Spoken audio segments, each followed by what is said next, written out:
Hello बच्चों, कैसे हो? बढ़िया हो आप? चलो बढ़िया है फिर। देखो, आज का अपन टॉपिक स्टार्ट करते हैं, बोहर मॉडल। बोहर मॉडल क्या कहता है? ये सिर्फ एप्लीकेबल ऑन हाइड्रोजन एटम, या फिर बोल सकते हैं हाइड्रोजन लाइक स्पीशीज।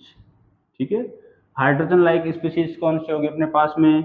जैसे हीलियम प्लस हो गई, लिथियम +2 हो गया, बेरिलियम +3 हो गया। सिर्फ और सिर्फ सिंगल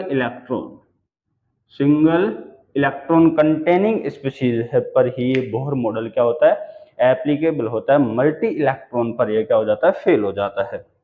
देखो, ये सारी बातें होगी। इससे पहले अपन देखो, ब्लैक बॉडी रेडिएशन हो गई, फोटो इलेक्ट्रिक इफेक्ट हो गया, प्लांक क्वांटम थ्योरी होगी, ये सारी की सारी जितनी भी इससे पहले थ्योरी दी गई थी ना, वो सारा का सारा बोहर मॉडल को प्रिपेयर करने का क्या था, एक बेस था। ठीक है, अब देखो बोहर मॉडल में ना, बोहर मॉडल के अंदर अपन पढ़ते हैं पोस्टुलेट्स। पहला पोस्टुलेट फर्स्ट। देखो, पोस्टुलेट फर्स्ट क्या कहता है? पोस्टुलेट फर्स्ट समझने से पहले अपने तुम लोगों को एक चीज याद करा दो। रदरफोर्ड मॉडल पढ़ते हैं अपन, तो रदरफोर्ड क्या कहता है कि जब भी इलेक्ट्रॉन सर्कुलर पाथ पर क्या होता है, रिवॉल्व होता है। ये तो बोला था रदरफोर्ड ने कि भाई इलेक्ट्रॉन होते हैं वो सर्कुलर पाथ पे क्या होते हैं, रिवॉल्व होते हैं। जिस प्रकार से क्या हो रहा है कि सन के चारों तरफ जो प्लैनेट्स होते हैं वो रिवॉल्व होते हैं। लेकिन प्लांक क्वांटम थ्योरी आने के बाद में पता लगा कि भाई जब भी कोई चीज सर्कुलर अराउंड होती है, तब क्या करती है, वो अपनी एनर्जी कंटिन्यूसली इमिट करती है। अगर जो ऐसा होता गया तो ये कंटिन्यूसली इमिट होती गई, तो ये न्यूक्लियस है। इस न्यूक्लियस के चारों तरफ इलेक्ट्रॉन क्या हो रहे हैं, सर्कुलर पाथ पे रिवॉल्व हो रहे हैं। तो धीरे धीरे कहाँ, न्यूक्लियस में आके क्या हो जाएंगे, डिप्ट हो जाएंगे। ये इसका फेलियर था, किसका? रदरफोर्ड मॉडल का। इस फेलियर को दूर किया किसने? बोहर ने। बोहर ने फर्स्ट पोस्टुलेट में बोला कि in an atom the electron revolve around the nucleus in certain definite circular path called orbit. इसने बोला कि जो इलेक्ट्रॉन होते हैं वो फिक्स्ड सर्कुलर पाथ पर क्या होते हैं, रिवॉल्व होते हैं। ठीक है, रदरफोर्ड ने बोला कि सर्कुलर पाथ पर रिवॉल्व होते हैं, लेकिन बोहर क्या बोला कि भाई, बोहर बोला कि फिक्स्ड सर्कुलर पाथ क्या हो गया, फिक्स्ड सर्कुलर पाथ पे क्या होते हैं, रिवॉल्व होते हैं। जैसे मान लो ये तो अपना क्या हो गया, न्यूक्लियस हो गया। इस न्यूक्लियस के चारों तरफ क्या हो गए, ये वाले ऑर्बिट हो गए। देखो बेटा, ये कौन सा हो गया अपना फर्स्ट सेल, के शेल हो गया, ये एल शेल हो गया। ठीक है, अब ये के और एल शेल होते हैं, इसको क्या बोलते हैं? ये पहली चीज तो ये क्या हो गई, शेल हो गए, या फिर इनको क्या बोल देते हैं अपन, ऑर्बिट बोल देते हैं। ठीक है, अब देखो इन सेल या ऑर्बिट के अंदर क्या प्रेजेंट होते हैं, इलेक्ट्रॉन प्रेजेंट होते हैं। क्या प्रेजेंट होते हैं, इलेक्ट्रॉन। इन ऑर्बिट के अंदर क्या होते हैं, ऑर्बिटल्स होते हैं। और ऑर्बिटल्स में क्या होते हैं, सबशेल होते हैं। क्या होते हैं, सबशेल। सबशेल के अंदर क्या होते हैं, ऑर्बिटल, सॉरी, क्या होते हैं, सबशेल। और सबशेल के अंदर कौन हो गए, ऑर्बिटल हो गए। और ऑर्बिटल के अंदर क्या प्रेजेंट होंगे, इलेक्ट्रॉन प्रेजेंट होंगे। ठीक है, अब देखो बोहर ने बोला कि ये जो इलेक्ट्रॉन है वो एक फिक्स्ड सर्कुलर पाथ पर क्या हो रहे हैं, रिवॉल्व हो रहे हैं कंटिन्यूसली। ठीक है, अब जब फिक्स सर्कुलर पाथ पर रिवॉल्व हो रहे हैं, पहला पोस्टुलेट तो ये बोल दिया इसने। पोस्टुलेट सेकंड के अंदर क्या कहता है, पोस्टुलेट सेकंड, पोस्टुलेट सेकंड में कहता है कि ये जो इलेक्ट्रॉन है जिस फिक्स्ड सर्कुलर पाथ पर क्या हो रहा है, रिवॉल्व हो रहा है, इन सर्कुलर पाथ को अपन क्या कहते हैं, एनर्जी लेवल्स कहते हैं। क्या कहते हैं, एनर्जी लेवल कहते हैं। जैसे जैसे देखो बेटा, पहला सेल कौन सा आ गया, के शेल आ गया, दूसरा सेल कौन सा आ गया, एल शेल हो गया। जैसे जैसे न्यूक्लियस से डिस्टेंस क्या हो जाएगा, बढ़ती जाएगी, इंक्रीज होती जाएगी, इन ऑर्बिटल या सेल की जो एनर्जी है वो भी कंटिन्यूसली क्या हो जाएगी, इंक्रीज हो जाएगी। जैसे मान लो अपन एनर्जी का ऑर्डर देखते हैं, तो सबसे ज्यादा एनर्जी किसके होंगे, के, सबसे कम हुई के शेल, फिर उससे ज्यादा एल शेल की, उससे ज्यादा एम शेल की, और उससे ज्यादा एन शेल की। ठीक है, तो ये जैसे जैसे इस न्यूक्लियस से डिस्टेंस बढ़ती जाएगी इन सेल्स की, तो इनकी एनर्जी भी क्या होती जाएगी, बढ़ती जाएगी। ठीक है, अब देखो केएल के लिए क्वांटम नंबर एन की वैल्यू कितनी होती है, 1। फिर 2, फिर 3 और 4। ये इसके क्वांटम नंबर्स हो गए। प्रिंसिपल क्वांटम नंबर किसने दिया था? बोहर ने तो डिस्कवर किया था। ठीक है, तो ये एनर्जी लेवल हो गए। कौन से कितने? अब तो 4 ही पढ़ते हैं भाई, KLMN। ठीक है, यहाँ पर ये जो नंबर से n है वो किसको बताता है? ये नंबर ऑफ शेल को बताता है कि कौन कौन से शेल के अंदर कौन क्या ऑर्बिटल रिवॉल्व हो रहा है। ठीक है, यहां तक आपको समझ में आया पोस्टुलेट फर्स्ट और पोस्टुलेट सेकंड। अब एक चीज और ध्यान रखना कि जब है ना इलेक्ट्रॉन है ना इस सर्कुलर पाथ पर क्या होता है? रिवॉल्व होता है। मान लो इसी एक ही शेल के अंदर क्या हो रहा है? रिवॉल्व हो रहा है। तो ना इस दौरान ना तो ये इलेक्ट्रॉन एनर्जी इमिट करता है और ना ही इलेक्ट्रॉन क्या करता है? एनर्जी गेन करता है। ठीक है, ये जब एक ही शेल के अंदर प्रेजेंट होगा तो ना तो एनर्जी क्या करेगा? गेन करेगा, ना ही एनर्जी लूज करेगा। ठीक है, ये चीज समझ में आई आपको। अब इसके बाद में ना पोस्टुलेट आता है थर्ड। पोस्टुलेट थर्ड के अंदर क्या कहता है बोहर? देखो सीधी सी बात है भाई, इलेक्ट्रॉन और न्यूक्लियस के बीच में कुछ ना कुछ तो ऐसा हो रहा होगा, तभी तो वो क्या करवा रहा है? उसको सर्कुलर पाथ फॉलो करवा रहा है इलेक्ट्रॉन को। तो इस चीज को थोड़ा ध्यान से समझना। पोस्टुलेट थर्ड के अंदर है ना, पोस्टुलेट थर्ड देखो, ये न्यूक्लियस हो गया। ठीक है, न्यूक्लियस के अंदर प्रोटॉन प्रेजेंट होते हैं, यहाँ पर क्या प्रेजेंट हो गया? इलेक्ट्रॉन प्रेजेंट हो गए, और इलेक्ट्रॉन क्या कर रहे हैं? सर्कुलर पाथ पर रिवॉल्व हो रहे हैं। क्यों हो रहे हैं वो देखो। न्यूक्लियस पे कैसा चार्ज है? न्यूक्लियस के अंदर क्या प्रेजेंट होता है? प्रोटॉन, और प्रोटॉन पे कैसा चार्ज होता है? पॉजिटिव चार्ज होता है। ठीक है, अब देखो इस इलेक्ट्रॉन और इस प्रोटॉन के बीच में एक अट्रैक्शन फोर्स लगता है, इसको बोलते हैं फोर्स ऑफ अट्रैक्शन, मतलब इलेक्ट्रोस्टैटिक फोर्स ऑफ अट्रैक्शन कहते हैं। ये किसके बीच में लग रहा है? इलेक्ट्रॉन और प्रोटॉन के बीच में लग रहा है। अब देखो इसको और किस नाम से कहते हैं? कूलम्बिक फोर्स भी कहते हैं, कूलम्बिक फोर्स भी कहते हैं। क्यों? देखो इस न्यूक्लियस पे चार्ज कितना है? इसका प्रोटॉन कितना हो गया? जेड क्या हो गया? इसका एटॉमिक नंबर हो गया ई क्या हो गया? इसका जेड ई क्या है? न्यूक्लियस पे चार्ज है। इलेक्ट्रॉन का चार्ज कितना हो गया? ई हो गया। इनके बीच की डिस्टेंस कितनी होगी? आर हो गई। अब देखो जब ये सर्कुलर पाथ पे इस प्रकार से रिवॉल्व हो रहा है, तो कोई भी चीज है ना उसको सर्कुलर पाथ पे रिवॉल्व कराने के लिए क्या चाहिए अपने को? यहाँ का जो फोर्स है वो इतना जितना ज्यादा चाहिएगा। अब देखो बाहर की साइड भी तो एक फोर्स लग रहा है, एप्लीकेबल हो रहा है। क्यों? क्योंकि इलेक्ट्रॉन का मास भी क्या है? मान लो m है, तो ये v डायरेक्शन में वेलोसिटी से मूवमेंट कर रहा है। अब देखो ये तो लीनियर वेलोसिटी है, इसको क्या करवाना है अपने को? सर्कुलर पाथ फॉलो करवाना है। अगर जो मान लो ये फोर्स नहीं लगे यहाँ से, तो ये क्या करेगा? एक लीनियर वेलोसिटी के साथ में, एक लीनियर ऐसे लीनियरिटी के साथ में चलेगा। तो अपन क्या, इसके बाहर की साइड एक और फोर्स काम करता है जिसको अपन बोलते हैं सेंट्रीफ्यूगल फोर्स। सेंट्रीफ्यूगल फोर्स, ये जो सेंट्रीफ्यूगल फोर्स होता है ना, वो इलेक्ट्रॉन की काइनेटिक एनर्जी की वजह से क्या होता है? जनरेट होता है। ठीक है, वो किसके बराबर होता है? Centrifugal force mv² upon are के बराबर होता है। किसके बराबर होता है? mv² अपॉन आर के बराबर होता है। अब देखो कूलम्बिक फोर्स ऑफ अट्रैक्शन निकालते हैं तो अपने को पता है कि Q1 Q2 अपॉन में r², ये कूलम्बिक फोर्स होता है। ठीक है, अब देखो Q1 चार्ज क्या हो गया? प्रोटॉन का चार्ज हो गया। Q2 चार्ज क्या हो गया? इलेक्ट्रॉन का चार्ज हो गया। तो रखो इसको यहाँ पर ZE इंटू ई अपॉन में r², तो क्या आ जाएगा? ZE² upon r²। ये क्या हो गया? Force of attraction. अब देखो ये जो इलेक्ट्रॉन है ना, ये सर्कुलर पाथ पर रिवॉल्व कब होगा? भी सेंट्रीफ्यूगल फोर्स और कूलम्बिक फोर्स आपस में क्या होंगे? बराबर होंगे। तो अपन कह सकते हैं सेंट्रीफ्यूगल फोर्स बराबर कूलम्बिक फोर्स आपस में बराबर हो गए, तो क्या? Centrifugal mv² upon R equal to ZE² upon r²। देखो एक आर से एक आर कैंसिल हो गया, तो क्या हुआ? mv² equal to ZE² upon में r। ये अपने पास में पहली इक्वेशन है, ये पोस्टुलेट थर्ड से। ठीक है, ये इक्वेशन बहुत काम की आती है भाई, है ना। पहली इक्वेशन तो ये आ गई। अब देखो इसके बाद के अंदर ये हो गया था आपका, यहां तक समझ में आया कि भाई जेड ई क्या है? किसका चार्ज है? प्रोटॉन का चार्ज है। ई क्या है? ई वाला चार्ज किसका? इलेक्ट्रॉन पे चार्ज है। इसका इलेक्ट्रॉन का कुछ ना कुछ मास है। मास और वेलोसिटी की वजह से सेंट्रीफ्यूगल फोर्स क्या हो रहा है? जनरेट हो रहा है। ठीक है, इलेक्ट्रॉन पे देखो, इलेक्ट्रॉन पे नेगेटिव चार्ज है, प्रोटॉन पे पॉजिटिव चार्ज है, तो इनके बीच में पॉजिटिव और नेगेटिव के बीच में अट्रैक्शन फोर्स लगता है, जिसको इलेक्ट्रोस्टैटिक फोर्स ऑफ अट्रैक्शन या कूलम्बिक फोर्स कहते हैं। कूलम्बिक फोर्स तो किस वजह से हो गया भाई, इसका प्रोटॉन का चार्ज और इलेक्ट्रॉन के चार्ज की वजह से आ गया। ठीक है, यहां तक समझ में आया। चलो ठीक है, आगे करते हैं पोस्टुलेट फोर्थ।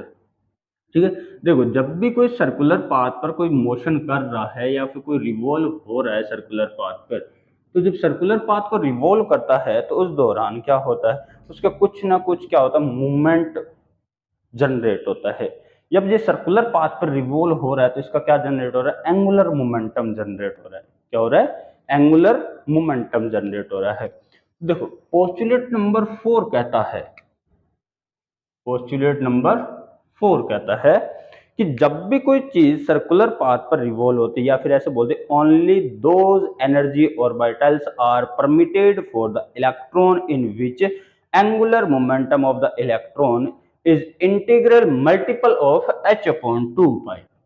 भाई बोल रहा है कि वही इलेक्ट्रॉन क्या कर सकते हैं, सर्कुलर पाथ फॉलो कर सकते हैं जिनका angular momentum, angular momentum integral multiply of h upon 2 पाई।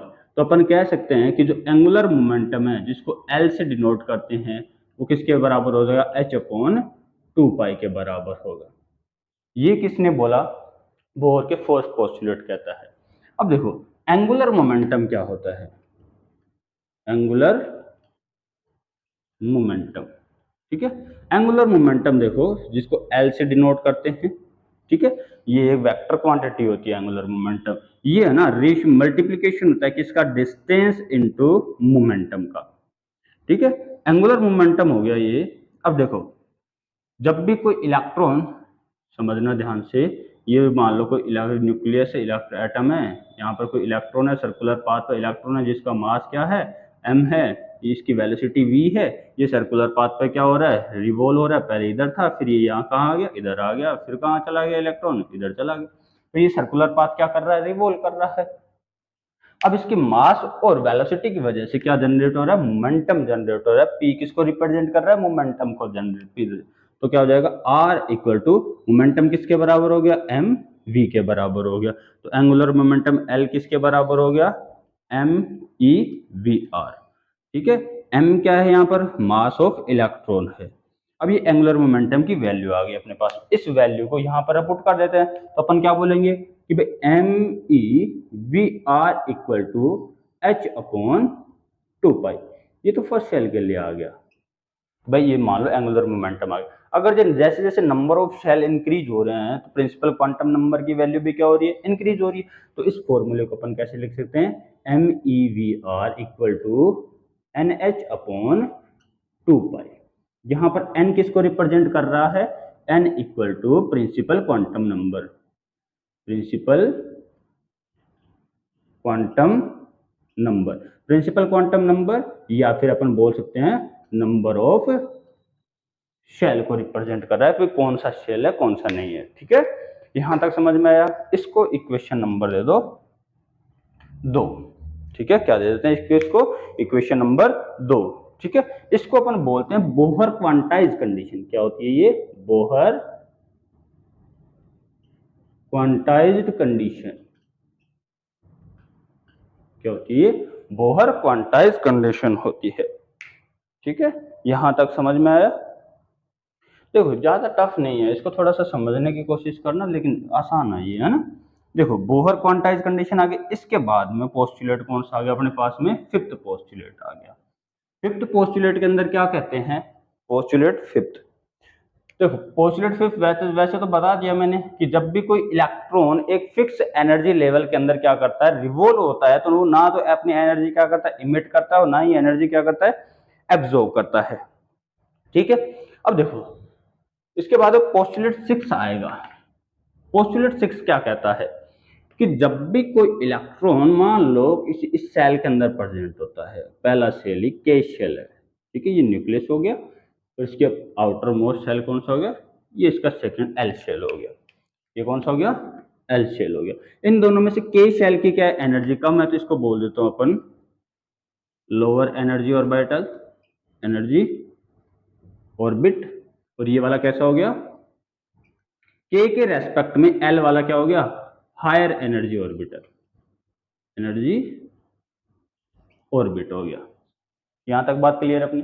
अब देखो के शेल के अंदर मान लो इलेक्ट्रॉन क्या कर रहे हैं, रिवॉल्व कर रहे हैं, सर्कुलर पाथ क्या कर रहे हैं, रिवॉल्व कर रहे हैं। अब इसको इलेक्ट्रॉन को इतनी एनर्जी दूं कि भाई ये इलेक्ट्रॉन क्या हो जाए, इतनी एनर्जी क्या करे, एब्जॉर्ब करे, और इलेक्ट्रॉन एनर्जी एब्जॉर्ब कर कहां चला जाए, lower energy level to higher energy level के अंदर चला जाए।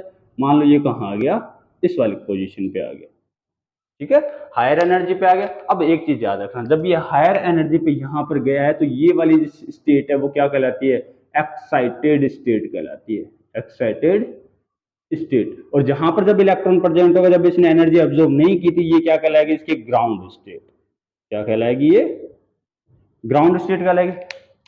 जैसे ही इलेक्ट्रॉन ने क्या किया, एनर्जी को एब्जॉर्ब किया, तो इलेक्ट्रॉन एक्साइट होकर कहां चला गया, हायर एनर्जी की तरफ चला गया, हायर एनर्जी ऑर्बिटल के अंदर चला गया। ये बात यहां तक सही है। अब देखो जब इलेक्ट्रॉन की जब भी एक्साइटेड स्टेट आती है ना, तो एक्साइटेड स्टेट क्या होती है, लेस स्टेबल होती है, क्या होती है, लेस स्टेबल होती है। अगर जब मान लो यहां पर कोई कंपाउंड का फॉर्मेशन नहीं करता है, तब ये इलेक्ट्रॉन वापस क्या करेगा, अपनी एनर्जी इमिट करेगा, और इमिट करके वापस कहां जाएगा, अपनी ग्राउंड स्टेट के अंदर आ जाएगा। एनर्जी क्या कर रहा है, ये एनर्जी इमिट कर रहा है, और एनर्जी इमिट कर वापस क्या आ जाएगा, अपनी ग्राउंड स्टेट के अंदर आ जाएगा, ठीक है। अब देखो मान लेते हैं अपन इस सेल की एनर्जी कितनी है, E1 है, और इस सेल की एनर्जी कितनी है, E2 है। तो अपन बोल सकते हैं इन दोनों की एनर्जी डिफरेंस डेल्टा E है, वो किसके बराबर होगा, E2 माइनस E1 के बराबर होगा। यहां तक क्लियर है। देखो E2 इसकी एनर्जी, E1 इसकी, मतलब हायर माइनस लोअर ही तो करेंगे तभी तो इनके बीच की एनर्जी लेवल आएगा। और अपन ने पढ़ा था कि जो एनर्जी होती है E equal to H mu के बराबर होती है। ये जो एनर्जी है वो डेल्टा ई किसको बता रही है, ये वाली एनर्जी बता रही है। ये जो एनर्जी है ये वाली डेल्टा ई, ये किसके बराबर होगी, एच म्यू के बराबर होगी। अगर जब मान लो अब इसकी फ्रीक्वेंसी कैलकुलेट करें अपन, तो म्यू इक्वल टू क्या हो गया, डेल्टा ई अपॉन एच। अब ये जो कंडीशन आई है यहाँ पर, जो फ्रीक्वेंसी आई है यहाँ पर, इस फ्रीक्वेंसी को अपन बोहर लॉ ऑफ फ्रीक्वेंसी कहते हैं। इसको क्या कहते हैं, इसको बोहर लॉ ऑफ फ्रीक्वेंसी कहते हैं, ठीक है। अब देखो डेल्टा ई की वैल्यू पुट करो तो फ्रीक्वेंसी क्या है, mu equal to E2 minus E1 upon में एच। ये आ गया अपने पास के अंदर, ठीक है। तो ये अपना कौन सा था, पोस्टुलेट नंबर 6 का। अब देखो जब भी इलेक्ट्रॉन को ना एक एक्साइटेड स्टेट से दूसरी एक्साइटेड स्टेट के अंदर जाना है, तो एच म्यू एनर्जी क्या होगी, देनी ही पड़ेगी इसको, ठीक है। फ्रीक्वेंसी कितनी देनी पड़ेगी, डेल्टा ई अपॉन एच, इतनी फ्रीक्वेंसी होनी चाहिए उस लाइट के पास में। तो यहाँ पर इतनी एनर्जी एब्जॉर्ब करेगा, तब ये इलेक्ट्रॉन ग्राउंड स्टेट से कहां चला जाएगा, एक्साइटेड स्टेट, मतलब लोअर एनर्जी लेवल से हायर एनर्जी लेवल के अंदर चला जाएगा। जैसे जैसे नंबर ऑफ शेल बढ़ते जाएंगे तो इनकी एनर्जी भी क्या होती जाएगी, बढ़ती जाएगी। अपन डेल्टा ई बराबर क्या, एन एच म्यू भी लिख सकते हैं। डेल्टा ई इक्वल टू क्या आ जाएगा, एन एच म्यू। जैसे जैसे नंबर ऑफ शेल क्या होते जाएंगे, इंक्रीज होते जाएंगे, वैसे वैसे एनर्जी भी क्या होती जाएगी, इंक्रीज होती जाएगी, ठीक है। यहां तक आपको समझ में आया, ठीक है। ये तो हुए बोहर के पोस्टुलेट, यहां तक खत्म हुए। अब इसके बाद में ना बच्चों, इसकी अलग अलग टाइप है भाई। इलेक्ट्रॉन की वेलोसिटी, अपने को वेलोसिटी भी काम फाइंड आउट करनी भी होती है, रेडियस भी फाइंड आउट करनी भी होती है, और एनर्जी भी फाइंड आउट करनी होती है। तो देखो पहले आता है calculation of energy, calculation of radius of Bohr, ठीक है। बोहर ऑर्बिटल की अपने को क्या कैलकुलेट करनी है, रेडियस कैलकुलेट करनी है, ठीक है। तो अपन देखो क्या पढ़ रहे हैं, अभी पढ़ गए according to postulate third. Postulate third क्या कहता है, पोस्टुलेट थर्ड कहता है mv² बराबर z² अपॉन r। ये इक्वेशन फर्स्ट थी अपनी, ठीक है। अब इसके बाद में दूसरा पढ़ा था अपने, according to postulate fourth. Postulate fourth क्या कहता है, पोस्टुलेट फोर्थ, ठीक है, हाँ। पोस्टुलेट फोर्थ क्या बोलेगा अपने पास, पोस्टुलेट फोर्थ बोलता है M E V R equal to H upon two pi, NH/2 pi, यही तो बोलता है पोस्टुलेट फॉर। ये इक्वेशन कौन सी होगी? सेकंड होगी। अब देखो फ्रॉम इक्वेशन सेकंड, यहां से v की वैल्यू फाइंड आउट कर लो, तो अपन लिख दूं मैं v equal to NH/2 pi MER, ये लिख दूं मैं। तो ये मेरे पास v की वैल्यू आई। अब क्या करूं मैं? Put the value of v in equation first. तो क्या होगा? ME, यही वही है भाई, इलेक्ट्रॉन का मास है ये ME, है ना। यहां से इसको E को हटा दो, जो कंफ्यूज नहीं होगा फिर, है ना। तो क्या हो जाएगा? NH/2 पाई MER का होल ट्वाइस इक्वल टू, ठीक है, Z² R, ये आया। अब इसका कैलकुलेशन करेंगे तो क्या आएगा? देखो m स्क्वायर कर दो तो क्या आ जाएगा? N²H²/4 पाई² M² R² equal to Z²/R। देखो एक R से एक R कैंसिल हो गया, एक M से एक M गया, तो क्या बचा अपने पास में? N²H²/4 पाई² MR equal to Z²। अब अपने को R रेडियस कैलकुलेट करनी है, तो R इक्वल टू क्या हो गया? ZE²/में N²H², सॉरी, R कैलकुलेट करनी है ना अपने को, तो क्या हो जाएगा? N²H²/4 पाई² MZ E²।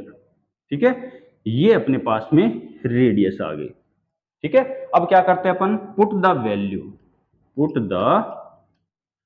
Value of, देखो यहाँ पे H क्या है? प्लांक कांस्टेंट है। H, M क्या है? मास ऑफ इलेक्ट्रॉन है।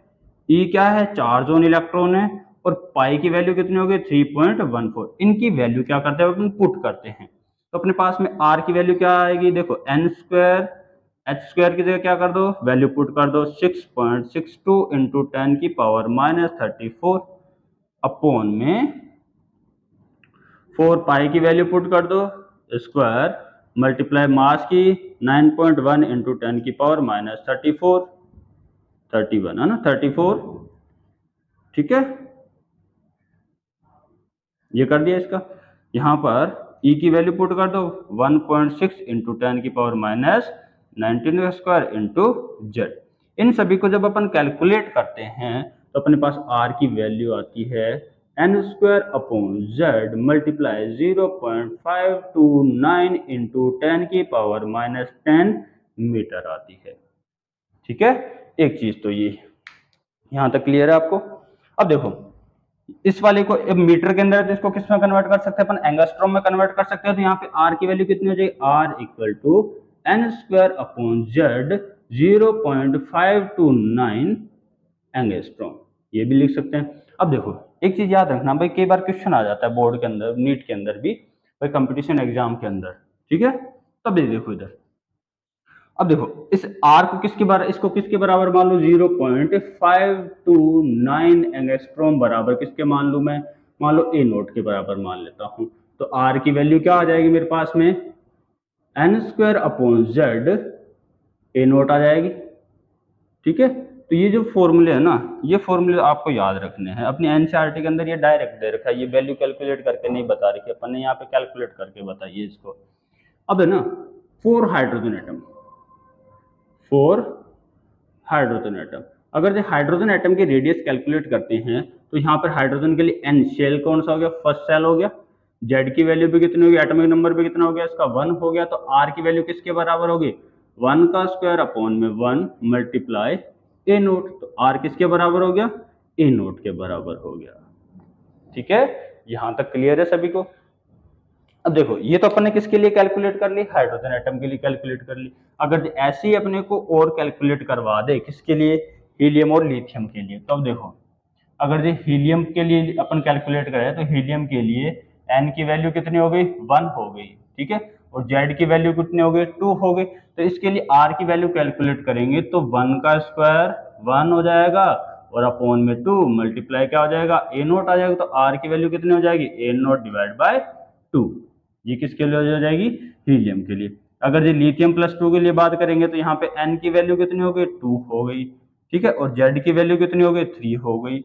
अब यहाँ पर ये वैल्यू पुट करते हैं तो 2 का स्क्वायर अपॉन में 3 ए नोट, तो आर इक्वल टू कितना हो गया, 4/3 ए नोट। अब अपने को पता है भाई ए नोट होता है वो कितना होता है, 0.529 एंगस्ट्रॉम हो गया, या फिर 0.529 इंटू 10⁻⁻10 मीटर हो गया, या फिर ऐसा लिख दो 52.9 इंटू 10⁻⁻8 मीटर, -12 मीटर, ये भी हो गया।